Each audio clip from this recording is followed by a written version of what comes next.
नमस्ते दोस्तों और स्वागत है व्योम व्यू पॉइंट पर।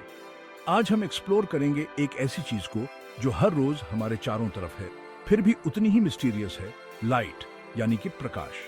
क्या आपने कभी सोचा है कि लाइट असल में है क्या और ये कैसे ट्रैवल करती है?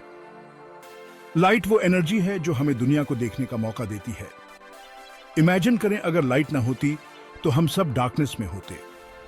हर चीज, हर रंग, सब कुछ इनविजिबल हो जाता।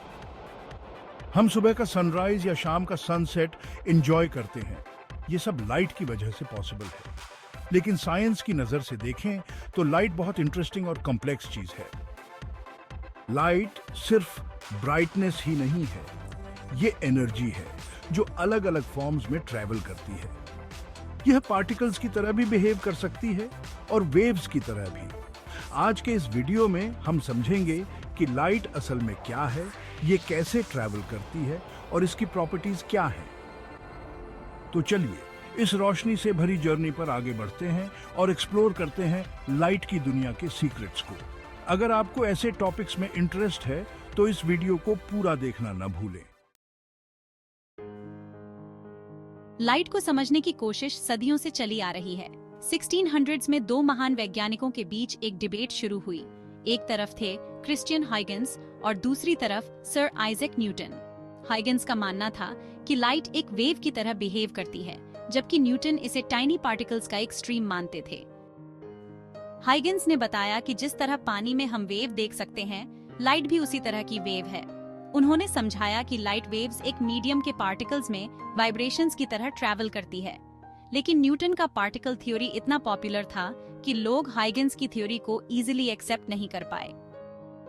न्यूटन के प्रिज्म एक्सपेरिमेंट ने साबित किया कि व्हाइट लाइट दरअसल कई कलर्स से मिलकर बनी होती है, जिसे हम स्पेक्ट्रम कहते हैं। इससे लोग पार्टिकल थ्योरी की तरफ और ज्यादा झुक गए, क्योंकि उन्होंने समझा कि लाइट के कलर्स एक दूसरे से अलग पार्टिकल्स हैं। फिर आया 1801, जब थॉमस यंग ने एक एक्सपेरिमेंट किया जिसे कहते हैं डबल स्लिट एक्सपेरिमेंट।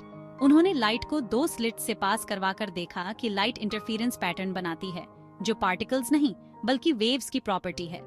इस एक्सपेरिमेंट ने दुनिया को बताया कि लाइट एक वेव की तरह भी बिहेव करती है। इंटरफेरेंस पैटर्न की वजह से यह साबित हुआ कि लाइट एक वेव की तरह ट्रैवल करती है। इससे यह भी पता चला कि लाइट की नेचर काफी कॉम्प्लेक्स है और यह पार्टिकल और वेव दोनों की तरह बिहेव कर सकती है। इस कॉन्सेप्ट को कहते हैं वेव पार्टिकल ड्युअलिटी और यह क्वांटम फिजिक्स का फाउंडेशन बना। तो दोस्तों, लाइट के बारे में हमारे समझ का ये एक इंटरेस्टिंग जर्नी है, हाइगन्स और न्यूटन से लेकर यंग तक। लाइट का वेव नेचर समझने में सेंचुरीज लग गए और ये एक रेवोल्यूशनरी डिस्कवरी थी।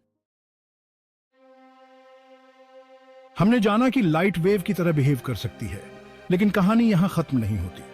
20वीं सदी की शुरुआत में एक और साइंटिफिक रेवोल्यूशन आया जिसने लाइट को समझने का तरीका बदल दिया, और इस बार कहानी का हीरो था फोटोन। 1905 में एक यंग साइंटिस्ट एल्बर्ट आइंस्टाइन ने लाइट को लेकर एक नया थ्योरी प्रपोज किया, जिसे फोटो इलेक्ट्रिक इफेक्ट कहते हैं। इस एक्सपेरिमेंट में उन्होंने देखा कि लाइट जब सर्टेन मेटल्स पर पड़ती है तो यह इलेक्ट्रॉन्स को बाहर निकाल देती है। लेकिन सबसे इंटरेस्टिंग बात यह थी कि यह इफेक्ट सिर्फ तभी हुआ जब लाइट की एनर्जी एक सर्टेन थ्रेशोल्ड से ऊपर थी, भले ही लाइट की इंटेंसिटी कम हो। आइंस्टाइन ने इस ऑब्जर्वेशन को समझाने के लिए बताया कि लाइट सिर्फ वेव नहीं है, बल्कि यह छोटे पैकेट्स या पार्टिकल्स में भी एग्जिस्ट करती है, जिन्हें उन्होंने फोटॉन्स नाम दिया। इन फोटॉन्स में एक स्पेसिफिक एनर्जी होती है जो किसी मटेरियल के इलेक्ट्रॉन्स को बाहर निकालने के लिए काफी होती है, और इसी थ्योरी के लिए आइंस्टाइन को 1921 में नोबेल प्राइज मिला। आइंस्टाइन के फोटॉन्स कॉन्सेप्ट ने बताया कि लाइट में पार्टिकल लाइक बिहेवियर भी है और हर फोटॉन की एनर्जी उसके फ्रीक्वेंसी पर डिपेंड करती है। हायर फ्रीक्वेंसी की लाइट, जैसे कि अल्ट्रावायलेट, में ज्यादा एनर्जी के फोटॉन्स होते हैं जो मेटल्स में इलेक्ट्रॉन्स को नॉक आउट कर सकते हैं। इस डिस्कवरी ने वेव पार्टिकल ड्युअलिटी कॉन्सेप्ट को स्ट्रेंथन किया। मतलब लाइट एक ही टाइम पर वेव की तरह भी एक्ट करती है और पार्टिकल्स की तरह भी। ये ड्युअलिटी कॉन्सेप्ट क्वांटम मैकेनिक्स की फाउंडेशन है और इसकी वजह से हमारे यूनिवर्स को समझने का तरीका पूरी तरह बदल गया। फोटोन थ्योरी ने न सिर्फ साइंस को बदला, बल्कि हमारी डेली लाइफ में भी इसके कई एप्लीकेशंस हैं। सोलर पैनल्स में फोटॉन्स का इस्तेमाल होता है एनर्जी जनरेट करने के लिए कैमरास में फोटॉन्स कैप्चर करके इमेजेस बनाई जाती हैं और लेजर्स भी फोटॉन टेक्नोलॉजी पर आधारित हैं। आपने कभी ध्यान दिया कि पानी से भरे ग्लास में जब हम कोई स्ट्रॉ डालते हैं तो वो मुड़ा हुआ या टूटा हुआ सा दिखाई देता है? ये कोई जादू नहीं है, ये लाइट की एक फैसिनेटिंग प्रॉपर्टी का नतीजा है जिसे कहते हैं रिफ्रैक्शन। आज के इस चैप्टर में हम जानेंगे कि रिफ्रैक्शन क्या है और ये कैसे काम करता है। रिफ्रैक्शन का मतलब है लाइट का बेंड होना जब यह एक मीडियम से दूसरे मीडियम में एंटर करती है, जैसे कि एयर से वाटर में या ग्लास में। जब लाइट एक मीडियम से दूसरे में जाती है तो उसकी स्पीड और डायरेक्शन दोनों चेंज हो जाते हैं और यही बेंडिंग या रिफ्रैक्शन कहलाता है। हम स्विमिंग पूल में भी रिफ्रैक्शन का एग्जाम्पल देख सकते हैं। पूल का फ्लोर असल में जितना गहरा होता है वो उससे कम गहरा दिखाई देता है। ऐसा इसलिए क्योंकि लाइट जब वाटर से हमारी आंखों तक पहुंचती है तो यह बेंड होती है, जिससे हमें चीजें गलत जगह पर दिखाई देती हैं। रिफ्रैक्शन को मैथमेटिकली समझने के लिए एक फॉर्मूला है जिसे हम स्नेल्स लॉ कहते हैं। 1600s में विलिब्रॉड स्नेलियस नाम के साइंटिस्ट ने ये लॉ डिस्कवर किया। इस लॉ के जरिए हम कैलकुलेट कर सकते हैं कि लाइट कितनी बेंड होगी जब यह एक मीडियम से दूसरे मीडियम में जाती है। फॉर्मूला है n1 sin th1 equal sign n2 sin tr2, जहां n1 और n2 मीडियम्स के रिफ्रैक्टिव इंडिसेस हैं। रिफ्रैक्शन की वजह से हम एक और इंटरेस्टिंग फिनोमेनन ऑब्जर्व कर सकते हैं, डिस्पर्शन। जब व्हाइट लाइट प्रिज्म से गुजरती है तो यह अलग अलग कलर्स में स्प्लिट हो जाती है, जिससे रेनबो बनता है। हर कलर का रिफ्रैक्टिव इंडेक्स अलग होता है, इसलिए हर कलर अलग एंगल पर बेंड होता है। यही रीजन है कि हमें रेनबो दिखाई देता है। रिफ्रैक्शन का यूज हमारी डेली लाइफ में भी होता है। आई ग्लासेस और कैमरा लेंसेज लाइट को बेंड करके हमें क्लियर इमेज देखने में मदद करते हैं। जब हमारी आईज नेचुरली फोकस नहीं कर पाती तो लेंसेज लाइट को सही डायरेक्शन में बेंड करके हमारी विजन इंप्रूव कर देते हैं। सनसेट के टाइम पर हमने अक्सर देखा होगा कि सूरज होराइजन पर थोड़ा फ्लैटेंड दिखाई देता है। ये भी रिफ्रैक्शन का एक एग्जाम्पल है। एटमॉस्फेयर में लाइट बेंड होती है और सूरज की शेप डिस्टॉर्टेड दिखाई देती है। इसी बेंडिंग की वजह से हमें सूरज सेट होने के बाद भी कुछ देर तक दिखाई देता है। जब हम स्पीड की बात करते हैं तो सबसे तेज चीज जो हमारे यूनिवर्स में एग्जिस्ट करती है वो है लाइट। लाइट की स्पीड को हम नेचर का अल्टीमेट स्पीड लिमिट कहते हैं। लेकिन आखिर ये स्पीड है कितनी और क्यों इसे क्रॉस करना थियोरेटिकली इम्पॉसिबल माना जाता है? चलिए इस मिस्ट्री को समझते हैं। लाइट की स्पीड होती है करीब 299,792,458 मीटर्स पर सेकंड, यानी लगभग 300,000 किलोमीटर्स पर सेकंड। मतलब एक सेकंड में लाइट अर्थ के इक्वेटर का 7 बार चक्कर लगा सकती है। ये स्पीड इतनी तेज है कि हमारे यूनिवर्स में कोई भी चीज जो मैस रखती है इस लिमिट को क्रॉस नहीं कर सकती।